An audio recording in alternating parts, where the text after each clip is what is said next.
TV'ye hoş geldiniz. Bugün günlerden salı. Gündem olan dizi ve film haberleriyle karşınızdayız. Geçen hafta dizi ve filmler hakkında çok önemli haberler aldık. Yeni başlayan diziler, yeni vizyona girecek filmler, bunların hepsini sizlerle paylaşmayı düşünüyoruz. Bakalım, umarım bu haberlerimizi beğenirsiniz. Hadi haberleri görelim. Yeni sezonla ilgili pek çok diziden farklı haberler ve gelişmeler gelmeye devam ediyor. Bazıları çekimlere başladı bile. Ancak kadın dizisinden hala ses seda yok. Geçtiğimiz günlerde dizide Bahar'ı oynayan Özge Özpirinççi yakında çekimlerin başlayacağına dair sosyal medyada bir paylaşım yapmıştı. Takipçilerini heyecanlandıran bu paylaşımdan sonra ne Özge Özpirinççi'den ne de diğer oyunculardan hiçbir haber gelmedi. Sezon dizilerinin pek çoğunun bayramdan sonra çekimlere başlayacağı biliniyor. Ancak kadın dizisiyle ilgili hiçbir bilgi alınamıyor. Sosyal medyada izleyenlerin yeni sezondan tanıtım beklediklerine dair yorumlar çoğalıyor. Kadın dizisinin yeni sezonundaki gelişmelerle ilgili net bir bilgi yok ama kimi söylentilere göre dizinin Eylül ayının sonlarına doğru başlayacağı konuşulmakta. Hala sete çıkmayan kadın dizisinin çekimlerinin başlamamasının nedeni bu olabilir diye tahmin ediliyor. Dizi Eylül'ün son haftası yayına girecekse muhtemelen bir hafta 10 gün içinde çekimlerde başlayacaktır. ATV'nin yeni sezondaki iddialı dizisi Bir Zamanlar Çukurova çok yakında izleyiciyle buluşacak. Dizinin tanıtımları yayınlanmakta şu anda. İlk görüntülerden izleyicilerin bir hayli etkilendiklerini gözlemliyoruz. Şimdiden dizi tanıtımlarıyla bile ciddi bir izleyici kitlesini kendisine bağladı bile. Yeni sezonun en güzel dizilerinden birisinin geldiğine yönelik büyük bir beklenti var. Umarız bu beklentiler karşılıksız kalmaz. Çünkü ATV ekranında ikinci bir Sen Anlat Karadeniz Fırtınası izlemek isteyen izleyiciler şimdiden bu diziye gözünü dikti. Şimdi gelin dizinin oyuncu kadrosu ve hikayesinden tüm detayları inceleyelim. Yapımcılığını Timur Savcı ve Burak Sağyaşar'ın sahip olduğu Teams and B yapımını üstlendiği, yönetmenliğini Murat Saraçoğlu'nun yapacağı, başrolünde Vahide Perçim, Murat Ünalmış, Hilal Altınbilek ve Uğur Güneş'in yer alacağı Bir Zamanlar Çukurova dizisi ATV ekranları için hazırlandı. 1970'li yılların Türkiye'sine geçecek olan dizinin çekimleri için Adana'ya koca bir set kuruldu. Bir Zamanlar Çukurova'da dizisinin senaryosunun Days of Heaven, O Güzel Günler isimli filmden esinlendiği görüldü. Bir Zamanlar Çukurova dizisi için çiftlik platosu kuruldu. Aladağ çiftliği için 8 ay süren bir inşaat ve 450 kişilik profesyonel bir ekip çalıştı. Şimdi gelin dizinin konusuna bakalım. İşçi olan iki kardeş yanlarında manevi kız kardeşlerini de alarak şehre yani Adana'ya iyi bir iş bulmak için gelirler. İki kardeş büyük bir çiftlikte mevsimlik işçi olarak çalışmaya başlarlar. Çiftlik sahibi ise manevi kız kardeşlerine aşık olur. Çiftliğin ağası hem aşıktır hem de ölümcül bir hastadır. Bu iki kardeşten gözü açık olan zengin olmanın yolunu bulduğunu düşünür. Aslında gözü açık olan bu kardeş manevi kız kardeşine deliler gibi aşıktır. Kız zengin adam ile evlenir ama gözü açık manevi kardeş gün geçtikçe bu evlilikten rahatsızlık duyacak ve olmadık işlere başvuracaktır. Lucas Hedges ve Julia Roberts'lı Ben Is Back'ten ilk tanıtım geldi. Premierini önümüzdeki ay Toronto Uluslararası Film Festivali'nde gerçekleşecek drama filmi Ben Is Back'in ilk teaser fragmanı görücüye çıktı. Merakla beklenen filmin başrollerini Yaşamın Kıyısında filmindeki performansıyla Oscar'a aday gösterilen genç yıldız Lucas Hedges ve Oscar ödüllü başarılı aktris Julia Roberts paylaşıyor. Annemler Yemeğe Geliyor, Şamaroğlan'ı ve Timothy Green'in sıradışı yaşamı filmlerine imza atan Peter Hedges ise filmin yönetmen ve senarist koltuğunu üstleniyor. Oyuncu kadrosunda ayrıca American Crime Story dizisiyle geçtiğimiz sene Emmy kazanan Courtney B. Vance, Catherine Newton ve Tim Guiney bulunuyor. Ben Is Back, Ben Burness, Lucas Hedges tarafından canlandırılıyor. Çekici ancak sıkıntılı bir gence odaklanıyor. Ben bir Noel arifesinde hiçbir şeyin farkında olmayan ailesinin yanına döner. Ben'in ihtiyatlı annesi Holly Burns, bunu da Julia Roberts canlandırıyor. Çok sevdiği oğlunu içtenlikle karşılar fakat yeni gerçekler su yüzüne çıktıkça çok geçmeden oğlunun tehlikede olduğunu öğrenir. Holly, hayatlarını sonsuza dek değiştirebilecek, gelecek 24 saat içinde ailenin çöküşüne engel olmak için elinden geleni yapmak zorundadır. Ben Is Back 7 Aralık'ta Amerika'da gösterime girecek. Ülkemiz için henüz bir vizyon tarihi bulunmuyor. Malefiz 2'nin çekimleri tamamlandı. 2014 yapımı fantastik macera filmi Malefiz'in merakla beklenen devam halkası Maleficent 2'nin çekimleri tamamlandı. Angelina Jolie ile birlikte filmin başrollerini paylaşan genç yıldız Elle Fanning müjdeli haberi şöyle verdi. Aura'yı şimdilik uykuya yatırıyoruz ama 2020'de uyanacak. Filmin 29 Mayıs 2020'de vizyona girmesi bekleniyor. Filmin bol yıldızlı oyuncu kadrosunda Trust dizisinden tanıdığımız Harris Dickinson, Deadpool'un kötü adamı Ed Skrein, 3 Oscar adayı Michael Pfeiffer, Robert Lindsay, Oscar adaylığı bulunan Chiwetel Ejiofor, Fantastik Canavarlar Nelerdir, Nerelerde Bulunurlar filminde izlediğimiz Jean Murray, Phantom Thread ile Oscar'a aday gösterilen Lizzie Vanville, Heroes Reborn ve Ice dizileriyle tanınan Judith Cecconi ve Fernanda Diniz yer alıyor.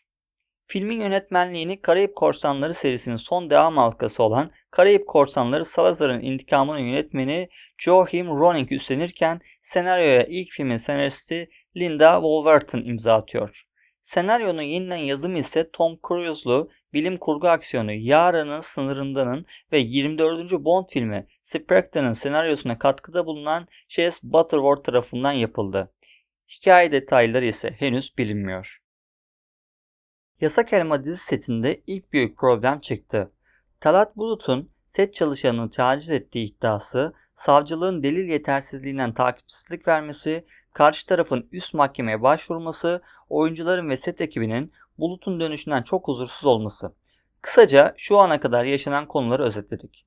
Bunca sorunlu konudan sonra Yasak Elma dizisinin yeni sezona nasıl çekileceği ve izleyicinin diziye yönelik nasıl bir tepki vereceği merak konusu olmuştu.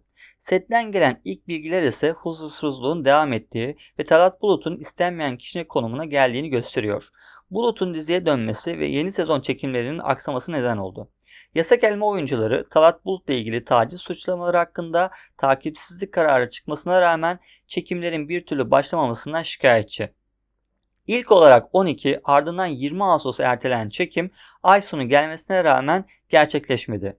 Bir an önce yeni bölümün çekilmesi gerektiğini söyleyen oyuncuların moralsiz olduğu konuşuluyor. Yönetmen Neslihan Yeşilyurt ve birçok oyuncunun Bulut'un kadroda kalmasına sıcak bakmadığı da iddialar arasında. Diriliş Ertuğrul 5. yeni sezonu için hayranları nefeslerini tuttular ve heyecanla bekliyorlar. TRT 1'de 4 sezondur reyting rekorları kıran ve başarısı yurt dışına taşan Diriliş Ertuğrul, Osmanlı Devleti kurulmasından önceki tarihi olayları ekrana getiren başarılı bir tarihi dizi. Hayranları tarafından sürekli takip edilen dizinin 4. sezon finali sonrasında en çok yeni sezonda Diriliş Ertuğrul mu olacak yoksa Diriliş Osman mı olacak merak ediliyordu. Heyecanla beklenen Diriliş Ertuğrul 5. sezonu 122. bölümün fragmanı çıkmayınca merak daha da arttı. Merakla beklenen Diriliş Ertuğrul 5. yeni sezonu başlangıç tarihiyle ilgili yapımcı şirketten henüz bir açıklama gelmedi. Fakat Diriliş Ertuğrul 4. sezonu geçtiğimiz sene Ekim ayında başlamış, yeni sezon fragmanı da Eylül ayında yayınlanmıştı. Bu sezon içinde aynı şekilde olacağı düşünülürse Diriliş Ertuğrul 122. bölüm fragmanı Eylül ayında yayınlanabilir. Diriliş Ertuğrul ekrana gelen 121. bölümüyle sezon finali yaptı. Dizinin hayranları uzun zamandır yeni sezon nasıl devam edecek merak ediyorlardı. Dizinin yapımcısı Mehmet Bozdağ sezon finali sonrasında şu açıklamaları yaptı. Mehmet Bozdağ, Diriliş Ertuğrul'un 4. sezon final yapacağı ve yeni sezonu Diriliş Osman olarak devam edeceği yönündeki iddiaları hakkında dizinin kesin finaliyle ilgili bir malumat yok. Daha ben tam karar vermiş değilim. Ama yavaş yavaş Diriliş Ertuğrul Osman'a doğru ilerleyecek. En büyük hayallerinden bir tanesi Diriliş Osman'ı yapmak. Ertuğrul'dan sonra Osman Gazi'nin hikayesini anlatmak. Çalışıyorum. Şu anda okumalar devam ediyor. Yazın coğrafi geziler yapacağız. Bu bölgeleri tamamıyla gezeceğiz. Niyet olursa Ertuğrul'dan daha büyük bir proje Diriliş Osman doğacak. Dizinin finali Bilecik'te olabilir bilmiyorum ama belki Diriliş Osman veya Ertuğrul'un finalini burada oyuncularla beraber, seyirciyle beraber izleyebiliriz şeklinde konuştu. Yapımcı Mehmet Bozdağ dizide hayatını anlattığı Ertuğrul Gazi'nin Bilecik'teki türbesini ziyaret etti. Ziyaretinin ardından bir açıklama yapan Bozdağ, Ertuğrul Gazi'nin tarihin kaderini değiştiren destansı bir kahraman olduğunu söyledi. Bozdağ şu ifadeleri kullandı. Onun kayılarla yapmış olduğu uzun yolculuk 1000 yıl sonra devam eden bir hikayenin ilk başlangıç noktası. Hikayenin başlangıç noktasını Büyük Hoca destansı kahramanın kabrini ziyaret etmekten dolayı çok mutluyum. Daha evvel aslında şöyle bir düşüncem vardı. Ertuğrul Gazi'yi artık Diriliş Ertuğrul yavaş yavaş böyle geçiş aşamasında tam sonlara doğru ziyaret etmek istiyordum. Hikayeyi bitirdim. İnşallah sana layık olabilecek bir hikaye yazmışımdır. Yapmışızdır. Çekmişizdir. Af dilemeye geldim. Destur almaya geldik. Şekli bir ruhi iç dünyamda kendi kendime düşünüyordum. Bugün nasip oldu. Diriliş Ertuğrul'un sezon finaline doğru ziyarette bulunduk.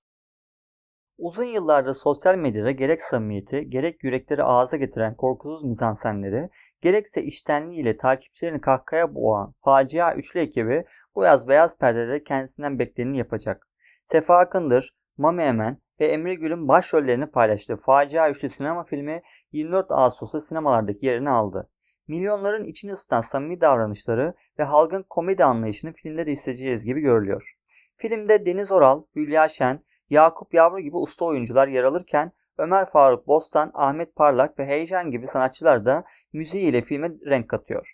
Sosyal medyanın fenomen isimleri de konuk oyuncu olarak filme renk kattılar.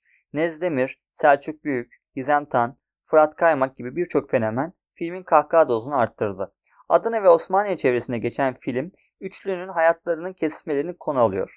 Kaderin sillesini yemiş karakterlere hayat veren üçlünün bitirim halleri filmi yaşatırken Emre'nin başına gelen talihsizlikler izleyicileri kahkahalara boğacak. Talihsiz tesadüfler sonucu hayatları kesişen üçlü Emre'ye dedesinden kalan tarlaları almak için köyün yolunu tutar. Esas plan tarlaların üzerine konmakken Emre'nin muhtarın kızına aşık olmasıyla işler değişir. Kızı elde etmek için denemedikleri yol kalmayan üçlü işi araba yarışına kadar götürür. Köyde düzenlenen araba yarışının kazananı üçlünün planını tekrar alt üst edecektir. Yaza damgasını vuracak, içimizi ısıtacak sımsıcak bir Adana komedisi önümüzdeki haftalarda bizi bekliyor. TME Films ve Efektif Sanat'ın ortak yapımcılığı ile beyaz perdeye aktaran filmin yönetmen koltuğunda Ramazan Özer otururken senaryosunu ise Gurbet Gurur Can Türk kaleme almıştır. Evet, sizi en son dizi ve film haberleriyle baş başa bırakmıştık. Umarım beğenmişsinizdir. Eğer beğendiyseniz lütfen videoyu beğenmeyi, yorum atmayı ve Dodo TV kanalına ücretsiz abone olmayı unutmayın. Dizi ve film haberlerine yine devam etmesini istiyorsanız bunu da bize yorumla belirtin. Tekrar görüşünceye dek hoşça kalın.